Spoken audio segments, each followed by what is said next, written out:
शुका सारिखे पूर्ण वैराग्य जाते, वसिष्ठा परी ज्ञान योगेश्वराते, कवी वाल्मिका सारिखा मान्यायचा, नमस्कार माझा सद्गुरु रामदासा, जय जय रघुवीर समर्थ. नमस्कार मंडळी, मी चंद्रकांत जोशी. आजच्या व्हिडिओची सुरुवात समर्थांच्या श्लोकानं केलेली बघून तुम्हाला आश्चर्य वाटलं असेल, कारण हे तसंच आहे. समर्थांचं जन्मगाव मराठवाड्यातील घनसावंगी तालुक्यातील जाम या ठिकाणी गेलो होतो आणि त्यामुळे खूप वर्षांची माझी इच्छा पूर्ण झाली. बऱ्याचशा व्हिडिओमधून समर्थांचा राहता वाडा, देवघर, तुपाची घागर इत्यादी गोष्टी पाहिलेल्या होत्या आणि त्या सर्व गोष्टी प्रत्यक्षात बघून अक्षरशः कृतकृत्य झाल्यासारखं वाटलं. याच जामच्या भेटीचं वर्णन आपल्यापर्यंत पोहोचवावं म्हणून हा व्हिडिओ मी केलेला आहे. वाड्यातील ज्या खोलीत समर्थांचा जन्म झाला त्याच खोलीचं समर्थ मंदिर असं झालं असून शासनाकडून त्याची देखभाल केली जाते. आजूबाजूच्या जुन्या वाड्याचे अवशेष आहेतच, तर बाजूलाच एका दालनात समर्थांचा जीवनपट उलगडवून दाखवणारी सुंदर प्रदर्शनी सुद्धा आहे. याच घरापासून थोड्या अंतरावर श्रीराम मंदिर आहे आणि तेथे सुद्धा जुन्या वाड्याचे अवशेष आहेत. समर्थांचे वडील सूर्याजीपंत हे सूर्योपासक होते. त्यांना सूर्यनारायण प्रसन्न झाले.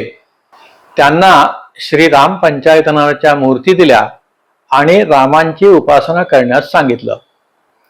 इतकंच नाही तर तुम्हाला 2 पुत्र होतील, त्यातील एक राष्ट्रकार्यासाठी जाईल तर दुसरा संसारी होईल असा आशीर्वाद सुद्धा दिला. समर्थांच्या वडिलांनी नवीन मंदिर बांधून त्यात मिळालेल्या मूर्ती त्याच्यामध्ये स्थापन केलेल्या होत्या. तेच हे आत्ताचं राम मंदिर आहे. पंचायतनाबरोबरच एक तिथे मारुतीची मूर्ती पण आहे आणि समर्थ ही मारुतीची मूर्ती स्वतःच्या दंडावर बांधून ठेवत असत.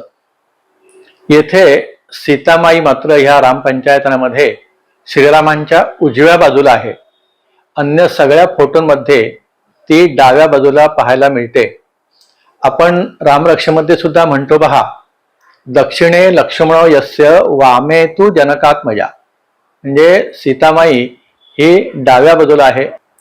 या मंदिरातील गाभाऱ्यात एक घागर ठेवलेली आपल्याला पाहायला मिळते.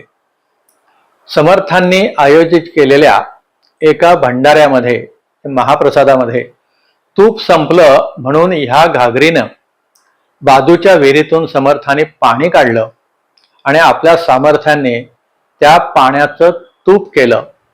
तीच ही घागर आहे. मूळ ती मातीची घागर आहे, पण टिकून राहण्यासाठी त्याच्यावर पत्र्याचं वेष्टण दिलेलं आहे. मंडळी, समर्थांच्या काळामध्ये भारतीय समाज आतून आणि बाहेरून अगदी विस्कळीत आणि दिशाहीन झालेला होता. सारा समाज दीन बनला होता. तर कसं तरी जगायचं असं म्हणून लोक कालक्रमणा करत होते. समर्थांनी दासबोध, मनाचे श्लोक यांच्यामधून तसेच गावोगावी कीर्तन करून समाज जागृती केली आणि परिणामी छत्रपती शिवाजी महाराजांनी स्वराज्याची स्थापना केली. सध्या सुद्धा समाजाची परिस्थिती साधारण समर्थ कालापूर्वी होती तशीच आहे. भौतिक सुधारणा झालेल्या असल्या तरी आचार विचार बिघडत चाललेले आहेत आणि म्हणून समर्थांनी समाज जागृतीसाठी पुन्हा एकदा जन्म घ्यावा अशी विनंती करणारी एक काव्यरचना मी तयार केलेली आहे. ती रचना मी याच समर्थ मंदिरात सादर केली आणि येथे आपल्या माहितीसाठी ती सादर करीत आहे. ग्रंथदास बोध अन मना उपदेश, राष्ट्रभक्ती भाव स्वधर्म विचार, आम्हा तोची भाव मनी कानये रे, समर्था पुन्हा एकदा जन्म घे रे, समर्था पुन्हा एकदा जन्म घे रे. आलस्य सोडोनी प्रयत्ने रहावे, सदा नीती न्यायास धरोनी असावे.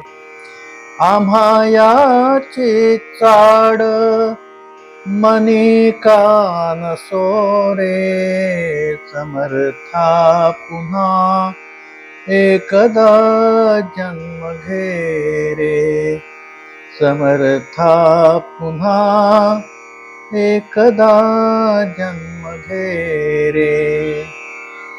जनी स्वार्थ वाढे गुंड वृत्ती बाणे, फुकट प्राप्त करणे हित वृत्ती वाढे.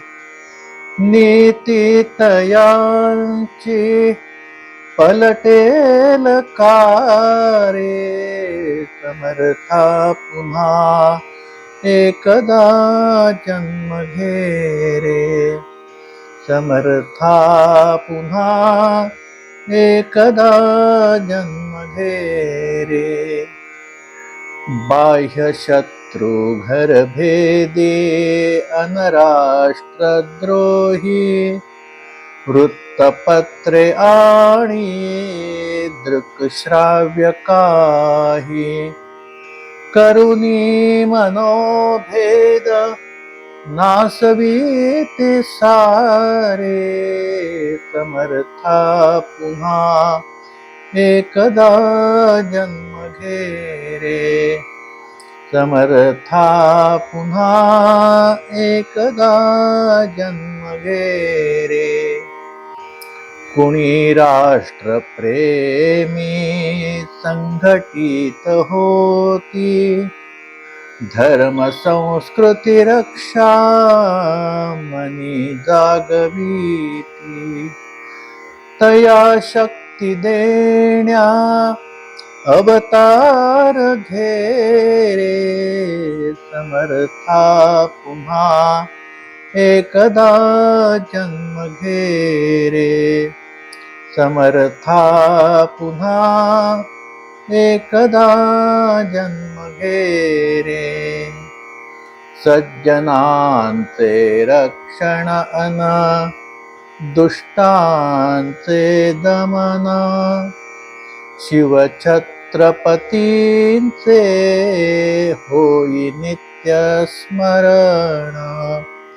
रामराज्य ते पुन्हा घडविण्यास ये रे, समर्था पुन्हा एकदा जन्म घे रे, समर्था पुन्हा एकदा जन्म घे रे, समर्था पुन्हा एकदा जन्म घे रे.